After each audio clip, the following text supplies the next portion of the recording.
that you think they are good at it, and you want to learn how to be as good as them. It's like, yeah, oh, that's very nice of you to say. I'd love to help you. I'd love to tell you how we do it. People love to talk about themselves. They love to share. They love to feel helpful. So not only are you going to learn from it, you're going to make their day as well. You're going to cheer them up. Yeah. Sometimes it can sound counterintuitive, but it really works. So if it's skill confidence that you are lacking, find out what are the skills that you're lacking. Are you genuinely lacking them? What are those skills that you're lacking? How can you go about building those skills up? And so your tasks are: identify what your current skill set is, identify where you'd like it to be, identify where you're lacking, find out or identify ways in which you can improve that skill. Are there training courses at work, for example? Are there training courses at local colleges? Are there online training courses? Are there books? Is there somebody at work who does what you want to do but does it so much better? Connect with them. Make a connection with them. Find out how they do it. Let them know that you admire and respect what they do. Let them know that you feel they are so much better at doing that than you are. They're probably the best one that you know of. How do they do it? You'd love to know how they do it. You will make their day. So those are the tasks if it's around skill confidence. Yeah. And this stuff really does work. I know, because these are the things which I've done myself. And these are things which I've tasked and worked with countless clients over the past eight years to help them do. And when you put the work in, this stuff really works. It pays dividends. That's skill confidence. Then we've got self-confidence. Now, self-confidence, this is when we lack self-confidence. This is when we can be very, very underconfident in our abilities, because we have the skill, but we just don't have our confidence in our ability to use our skill. Yeah? Now, yes, we can have a lack of confidence in our skill when we lack the skill confidence. So it's important to work out, is it skill confidence or is it self-confidence that I'm lacking? If it is skill confidence, do what we've spoken about for the past 10-15 minutes. If, however, it's self-confidence, you've got the skills because others tell you can do it, or you get the results, but you just don't have that confidence in yourself. You're extremely unconfident in your abilities. How on earth can you go about building up that self-confidence? How do you do it? Well, I'll tell you. You do it step by step. Oh, come on, man. No, seriously, that's what you do it step by step. And let's take a look at some of those steps.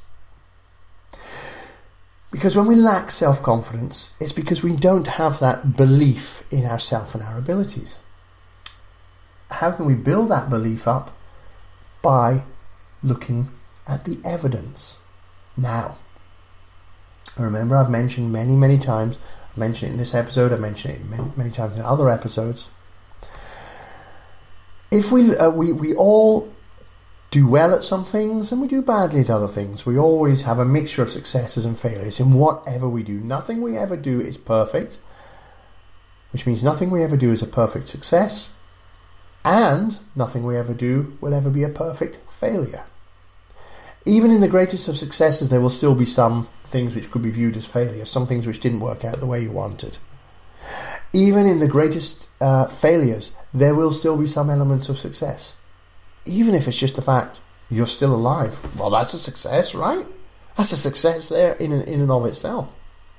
My point is, everything we do, we have successes and failures. We very often tend to focus on the negatives. We focus on the failures. Because we have successes and failures, whichever one we look for, we will find. So if we believe we're rubbish at something and we look for evidence that we fail at doing it, we'll find plenty of evidence where things went wrong. And that will just reinforce our belief that we are rubbish at it. However, when we start looking for successes, no matter how small, when we start looking for successes, noticing each individual success, we start two amazing things happening here. One, we start to realize, oh, I'm not utterly useless. I do sometimes succeed. Yeah, I fail sometimes, but I get successes as well. And the more we start to notice those, the more it starts to turn our mindset around, so we start to believe in ourselves. Okay, 9 times I tried that and I failed, but one time I succeeded. Interesting. I wonder if I can make that twice out of 10. You know, I bet I could if I give it a good shot. Let's go for it. And we slowly get better and better at it.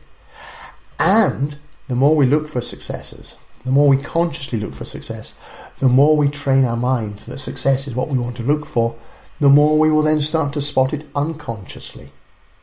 And of course, the more we see the successes, the more we start to believe in ourselves. And the more we believe in ourselves, the greater our levels of success. And the more we believe in ourselves and our abilities, the greater our self-confidence, which means in those times where we do fail, and we will all fail, we all fail.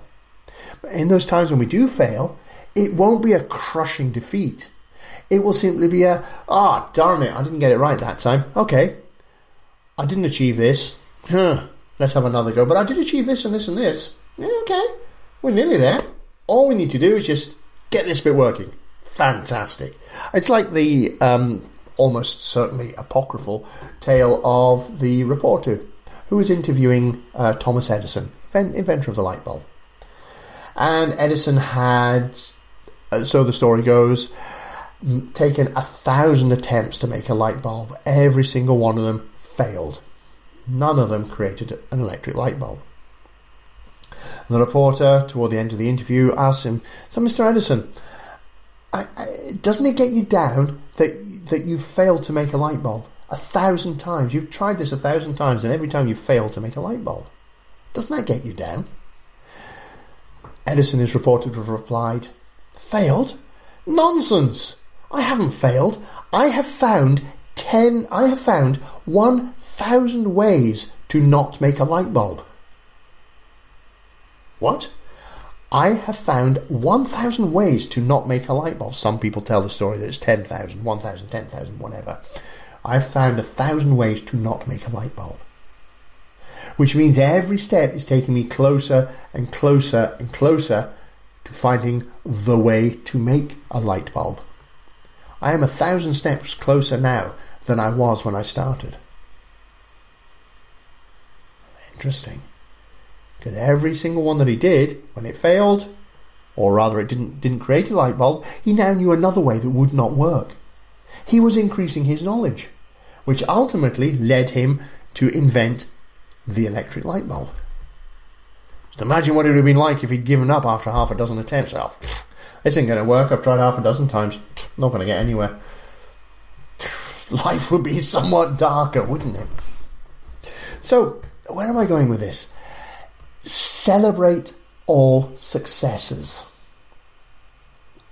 Because when we do things, we'll complete it. We'll do a task, complete it. Do a task, complete it. Do a task, complete it. Do a task, fail. Oh my God, we failed. Oh no, I failed. We dwell on the failure. Ignoring the 3 perfectly successful tasks we've done beforehand, we just dwell on the failure. You know what I'm talking about, right? We've all been there. We've all been there. And because we dwell on the failure, that kind of sets us up thinking, oh, I'm rubbish at this.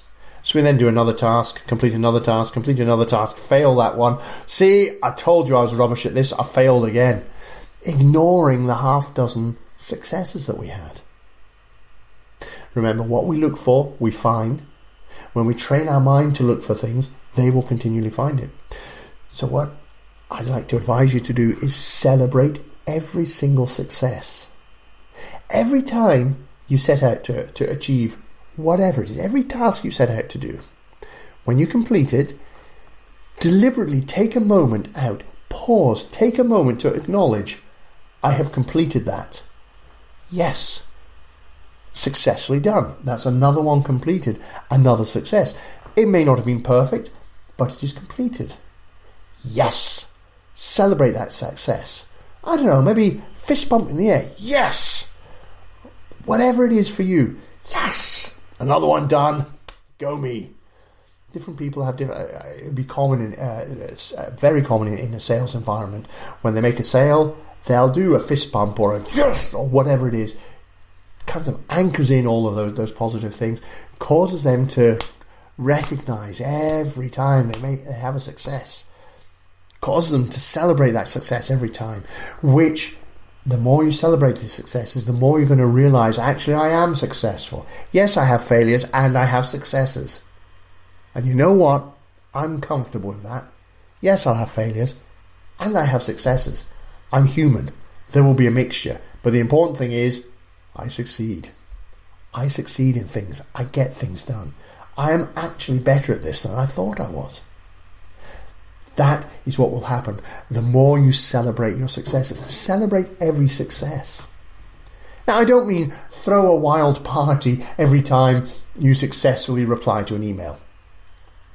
That would be a little bit excessive. But every time you successfully reply to an email, yes, another one done. So another email successfully replied to. Excellent. What am I going on to next? That will achieve two things. One, you've celebrated a success. Every success you celebrate boosts your confidence ever so slightly. And secondly, the next task that you go into, you're going into on a high. Because you've had a success, you've celebrated that success. I'm breaking these teeth in. I really need to get new teeth. You've celebrated that success, which puts you on a bit more of a high. And so as you start the next task, you're starting that next task feeling a bit more upbeat, which means you're more likely to spot the things that go well, which means you're less likely to fail. And even when things start to go wrong, it's not the, oh no, it's all going wrong. It's the, oh, what's going on there? No, you don't. Let's nip that in the bud. It all helps to gradually, over time, boost your confidence in your abilities. And this is doubly important if there are abilities where you lack self-belief. You lack self-confidence in that. Every single task that you complete, celebrate it. Pause, take a moment to celebrate it. Even if it did not go completely the way you wanted it to go, find something positive in there. Now, it might be a positive outcome, or it might be a positive learning, a lesson that you've learned.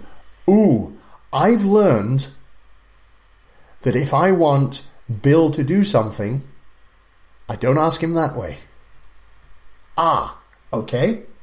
I've now learned. Yeah, Bill went off in a strop and probably isn't going to speak to me for the rest of the day. But things will be okay tomorrow. And you know what? Tomorrow, when I need to ask him to do something or tell him to do something, I'm not going to tell him that way. I'm going to find a different way. And sooner or later, I'll find a way that works with Bill. I'm learning every step of the way. So celebrate every success.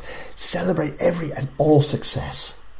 The more we do this, the more we start to build up an appreciation of the confidence in our abilities. And this is particularly important when you're a leader. Okay? And there's another thing that I'd like to invite you to do. Get yourself a little notebook. A little notebook. You know, like one of these A6 notepad things. And what I'd like you to do is every night, when you're in bed, just before you put the light out to go to sleep, get your notepad out and your pen. You're going to need a pen or a pencil. And pick 3 to 5 successes from the day. Now, if you're doing this as a more general, just boosting your confidence generally, pick 3 to 5 general successes. If you're using this to help increase your confidence in your abilities at work, pick 3 to 5 successes within that work context. Now, they don't have to be major things. They don't have to be securing a $50 billion deal. It can be very small things. Anything. Pick 3